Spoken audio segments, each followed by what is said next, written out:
Magandang araw po sa ating lahat. Narito na ang update sa lagay ng panahon ngayong araw ng Sabado, ika-25 ng Enero, 2025 at sa susunod na 24 na oras. Sa kasalukuyan, umiiral pa rin ang amihan or northeast monsoon at easterlies sa ating bansa. May update din tayo sa namataang cloud cluster sa silangan ng bansa. Dahil nga sa easterlies, asahan ang maulap na kalangitan na may kasamang mga pag-ulan at pagkidlat pagkulog sa mga lugar sa bahagi ng Caraga, Davao Region, and Soc-Sargen. Pinag-iingat ang lahat sa banta ng mga biglaang pagbaha at pagguho ng lupa kung may mga umiiral na katamtaman o minsan ay malalakas na pag-ulan.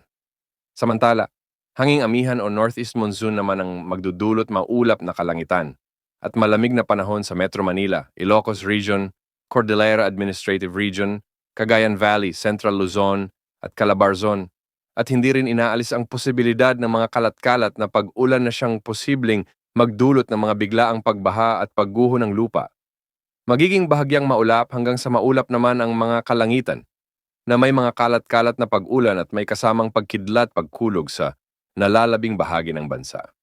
Sa mga susunod na araw ay magpapatuloy ang maalinsangang panahon sa susunod na 2 araw dahil sa pag-iral ng easterlies.